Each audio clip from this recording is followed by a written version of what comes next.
ಈ ಥರ ಖಡಕ್ ಬಾಯಿ ನೀರೂರಿಸುವಂಥ ಶುಂಠಿ ಚಟ್ನಿಯನ್ನು ನೀವು ಒಮ್ಮೆ ಮಾಡಿಟ್ಕೊಂಡ್ರಿ ಬಾಯಿ ರುಚಿಸೆಲ್ಲ ಊಟ ಮಾಡೋಕ್ಕಾಗಲ್ಲ ಅನ್ನೋರು ಬಟ್ಲು ಊಟ ಮಾಡ್ತಾರೆ. ಹಾಗೆಯೇ ಇದನ್ನ ಒಮ್ಮೆ ಮಾಡಿಟ್ಕೊಂಡ್ರೆ 1 ತಿಂಗಳು ತನಕ ಆರಾಮ್ಸೆ ಯೂಸ್ ಮಾಡ್ಬೋದು. ಸರಿ, ಹಾಗಾದರೆ ಈ ವಿಶೇಷವಾಗಿರುವಂಥ ರೆಸಿಪಿನ ಹೇಗೆ ಮಾಡೋದು ಅನ್ನೋದನ್ನು ನೋಡ್ಕೊಂಬರೋಣ. ಈ ವಿಶೇಷವಾಗಿರುವ ಶುಂಠಿ ಚಟ್ನಿಯನ್ನು ಮಾಡಲಿಕ್ಕೆ ಮೊದಲು ನಾವು ಇಂಗ್ರೀಡಿಯೆಂಟ್ಸ್ನೆಲ್ಲ ಹುರಿದ್ಕೋಬೇಕು. ಸ್ಟವ್ ಮೇಲೆ ಒಂದು ಬಾಣಲೆ ಇಡಿ, ಒಂಚೂರು ಬಿಸಿ ಮಾಡಿಕೊಂಡು ಮೀಡಿಯಮ್ ಫ್ಲೇಮ್ ಇಟ್ಕೊಳ್ಳಿ.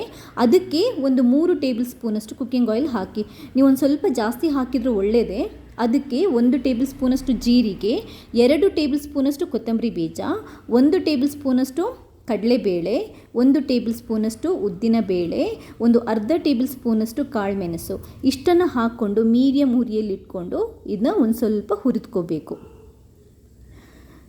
ಕೊತ್ತಂಬರಿ ಜೀರಿಗೆಲ್ಲ ಹುರಿದಾಗ ನಿಮಗೆ ಒಳ್ಳೆ ಆರೋಮ ಬರುತ್ತೆ.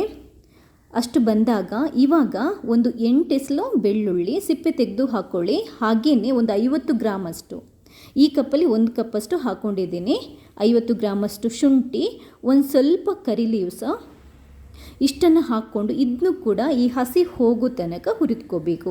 ಶುಂಠಿದು ಹಸಿ ಹೋಗೋ ತನಕ ಹುರಿದ್ಕೋಬೇಕಾಗುತ್ತೆ.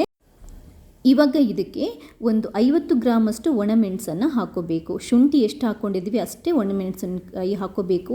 ಗುಂಟೂರು ಮತ್ತು ಬ್ಯಾಡಗಿ ಮೆಣಸನ್ನು ಕರೆಕ್ಟಾಗಿ 2 ಭಾಗ ಮಾಡ್ಕೊಂಡು ಹಾಕ್ಕೊಂಡಿದ್ದೀನಿ. ನಿಮಗೆ ನಂಬರಲ್ಲಿ ಹೇಳೋದಿದ್ರೆ ಒಂದು 25 ಮೆಣಸಿದೆ ಒಟ್ಟಿಗೆ. ಇದನ್ನು ಕೂಡ ಅಷ್ಟೇ ಚೆನ್ನಾಗಿ ಫ್ಲೇವರ್ ಬರೋ ತನಕ ಹುರಿದ್ಕೋಬೇಕು. ಮೆಣಸು ಚೆನ್ನಾಗಿ ಹುರಿದ್ರೇ ಚಟ್ನಿ ತುಂಬಾ ಚೆನ್ನಾಗಿ ಬರೋದು. ಮೆಣಸು ಹುರಿದಾದ ನಂತರ ಸ್ಟವ್ ಬಂದ್ ಮಾಡಿಬಿಡಿ.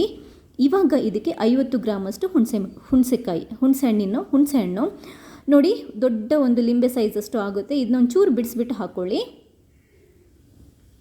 ಇದಕ್ಕೆ ಬೆಲ್ಲ ಡಬ್ಬಲ್ ಅಂದರೆ 100 ಗ್ರಾಮಷ್ಟು ಬೆಲ್ಲ, 2 ಟೇಬಲ್ ಸ್ಪೂನಷ್ಟು ಉಪ್ಪು, ಒಂದು 1/4 ಟೇಬಲ್ ಸ್ಪೂನಷ್ಟು ಇಂಗು ಇಷ್ಟನ್ನು ಹಾಕ್ಕೊಂಡು ಕೈನೊಂಚೂರು ಮಿಕ್ಸ್ ಮಾಡ್ಕೊಳ್ಳಿ.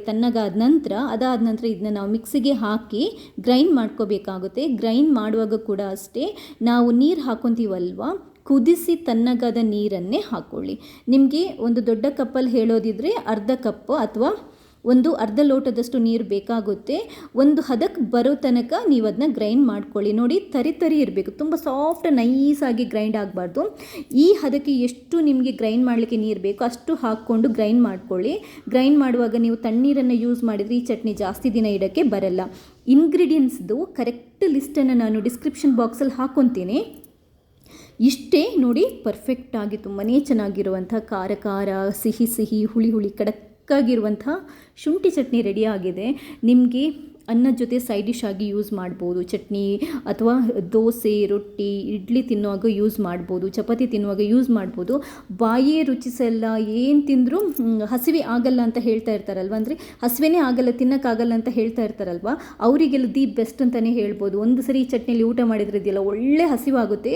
ಹಾಗೆಯೇ ತಟ್ಟೆ ಪೂರ್ತಿ ಖಾಲಿ ಮಾಡ್ತಾರೆ, ಬಾಯಿಗೆ ತುಂಬಾ ಒಳ್ಳೆ ರುಚಿ ಸಿಗುತ್ತೆ.